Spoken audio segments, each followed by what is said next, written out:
How to handle bad attitude staff. Okay. Medyo ano to, no? Gandang tanong to. So sige, subukan nating sagutin yan. Pagka kasi sinabi mong bad attitude, ano siya no? Parang wholesale. Parang mo sinabing, ato si Edwin may bad attitude yan. No? So, ang aking recommendation is to focus on ano ba yung behavior na para sa iyo ay hindi acceptable. No? At yung behavior ay, paano mo siya i-describe? Halimbawa, madalas ma-late sa trabaho. Yan. So, yun yung problema ko kay Ed, madalas siyang ma-late sa trabaho. O kaya, pagka meron akong pinagawa, hindi ginagawa on time. No? At kailangan mo pang i-follow up bago gawin. Okay? Or yung quality ng trabaho. Ito yung trabaho niya, hindi na-meet yung quality standard. Importante na meron kang accurate na description ng behavior na gusto mong baguhin. And then after that, you sit down, ano?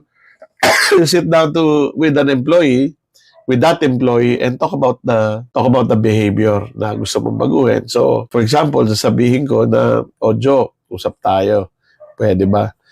Madalas kong ginagamit yung GROW model, no? Yung GROW stands for goal, reality, options, at way forward. So, 4 na letters, GROW. So, kung halimbawa kakausapin ko si Joe, at ang pag-uusapan namin is, for example, yung failure ni Joe to submit his report on time. So, Joe, usap tayo kasi gusto kong mapag-usapan natin kung paano mo masasubmit yung iyong report on time sa susunod. So, yun yung G, yung goal. Yung R, tatanungin ko si Joe, sabi ko, napansin ko in the past 2 or 3 opportunities, hindi mo na-submit yung report mo on time. And problema yun sa akin kasi kung hindi mo na-submit yung report mo on time, hindi ko rin magagawa yung aking report on time kasi nakabase yun sa report na isasubmit mo. Ano bang problema? No? So, tanungin mo. So, the person will provide answers. Kulang ako sa ganito, ganyan-ganyan.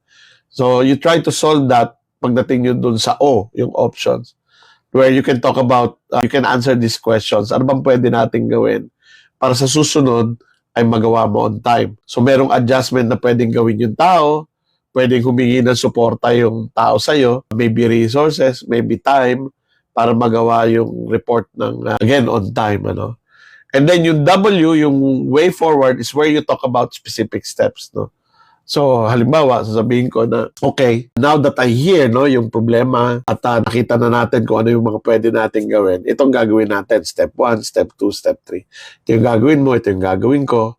And then put dates so that there's mutual accountability. And then say, let's meet after 1 week, para makita natin kung nag-work ba yung ginawa natin.